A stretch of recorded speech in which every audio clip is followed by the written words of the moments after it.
Well, thank you for that gracious introduction, Rebecca. And thank you all for letting me spend some time with you to help kick off the final day of this really important event. For 10 years, Defense Innovation Days has been the place for thought leaders in defense to come, to share ideas, to build towards a safer future. I'm thankful that SENEDIA brings together government officials, national security experts, and members of our defense industry to discuss how we can leverage innovation to keep our nation safe. And to me, there is no better place to have this discussion than right here in Newport in the Ocean State. As you all know, Rhode Island is on the cutting edge of defense production, with startups and established corporations working together to develop new solutions to critical challenges. This work protects our homeland, provides good-paying jobs, and grows our local economy and economies across this country. And it's no secret that technology is rapidly evolving all around the world. Just yesterday, in an attempt to start thinking about the future in our classrooms, I was at a high school a few miles north in Smithfield talking about enabling our educators and our students to have literacy around AI. And to me, the point here, and the conversation also came to this conclusion, is that these emerging technologies aren't just going to revolutionize big industries in cities like San Francisco. They aren't just going to be on the horizon in our threat analysis of our foes, but it will also be critical that we address this even with our students in K-12. And it's clear that our adversaries aren't waiting for us to act. And we're not just talking about nation states. We're talking about many non-state actors that swear no allegiance to a flag but want to harm America and Americans, all the same. So as a member of the House Foreign Affairs Committee, it's now my job to keep a close tab on these threats, keep a close tab on our alliances, and ensure that the hotspots around the globe are top of mind.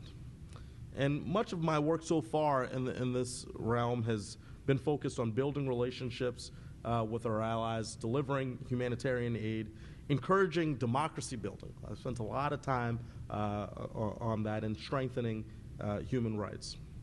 But we must also focus on combating and monitoring the malignant actors that pose a threat to our national security. In my view, any discussion, it's pretty obvious to all the folks here, have to focus on the three pressing conflicts that we are dealt with right now. The war in the Middle East, Russia's unlawful invasion of Ukraine, and the growing tensions with China. And of course, we all saw the horrific events that occurred on October 7th and the ongoing crisis in Gaza that we have witnessed. And I'm hopeful that negotiations will soon bring about a ceasefire that ends the violence, releases hostages, surges humanitarian aid, works towards that security in the region that everybody across the globe so greatly wishes for. And I'm hopeful that any ceasefire agreement between Israel and Hamas helps calm tensions in the regions, particularly given the threat of Iran and Hezbollah. And so as the diplomatic process plays out, the United States must use our resources and influence to dissuade broader regional violence as we support and defend our allies. And to do this, we've deployed elements of our Navy to the Middle East as a deterrence force should Iran or its proxies take action. And while we're working to de-escalate and contain, I am heartened to know that we are prepared for any outcome, in part because of the technology and the capacity that we've built through so much of the work of people here in this room. Of course, the second major hotspot that I mentioned is Ukraine. And since being elected, I've met with members of their government, I've met with members of the parliament at the Munich Security Conference just a few weeks ago. I actually had a group of MPs in my office, and I'm very firmly committed to their fight for democracy. We must continue to provide weapons and defense material to combat Russia's invasion. And, I know that the politics sometimes is fraught here, but I believe that my colleagues in the House of Representatives will be compelled to do the right thing and push forward in our support of Ukraine. Drones, in particular unmanned underwater vehicles, are critical to supporting Ukraine's counterattacks against Russia's Navy.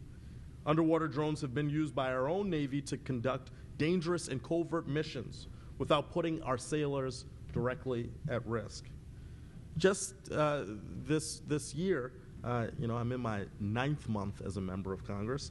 I led 2 amendments to the fiscal year 2025 Department of Defense Appropriations Bill to support the development of undersea drones. This technology is developed and produced by companies here in Rhode Island and here in this room, and it's so important that we continue to build upon that work. My amendments would bolster the work being done by the Composite Energy Technologies to develop additive manufacturing of undersea drones by Vulcan Systems to develop and enhance their payload capacities.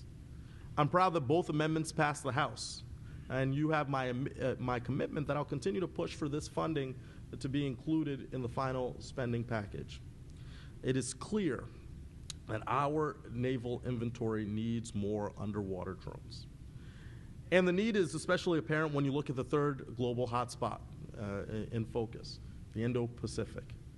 We need to support our allies, monitor maritime activity, and keep China in check, simply. You'll hear more from Dr. Erickson, who I've had a chance to meet before in a few minutes, but it's clear that we either keep up or we get left behind, and this is a case that I will continue to make in the Congress. The concerns and challenges surrounding the Indo-Pacific loom large, but there are some developments that fill me with optimism about our mission there. I'm particularly proud of all of the work that has been done as part of the AUKUS Security Pact. It is, of course, and I know folks in this room are tracking these facts, that it is so significant and one of the most significant security arrangements that we've had in generations, prioritizing significant defense cooperation and emphasizing free trade and information sharing with our allies. AUKUS is about growing our national security capabilities and creating opportunities for our domestic industry to collaborate with our allies. And it has an important and enormous potential to boost our production and grow new jobs right here in Rhode Island, right here in New England. I led an amendment to this year's NDAA to underscore how Congress believes the Pentagon should promote and prioritize domestic defense production and research for AUKUS. I was proud that this amendment was also passed in the House, once again expressing the House's support for AUKUS and domestic defense production as part of it. And like my other amendments, I will continue to push for it to be included in the final bill text of this year's NDAA.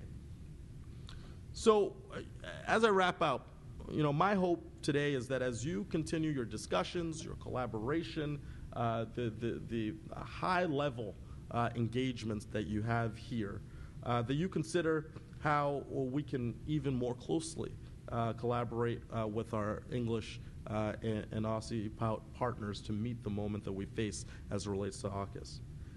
And more broadly, we may be one close-knit community here in Newport, and if you've explored our community year after year, you see how special this place is. But this backdrop does not completely hide away from the fact that we have a brave new world beyond our shores, one that is wrought with threat and risk, but because of the work of people here, we will be able to ward those off, ensure a prosperous and free world, and continue to live our values in every way possible. So I'm grateful to be here with you, grateful to be a partner of SENEDIA and so much of the work that is done here, and I look forward to all the work that we will continue to do together. So thank you.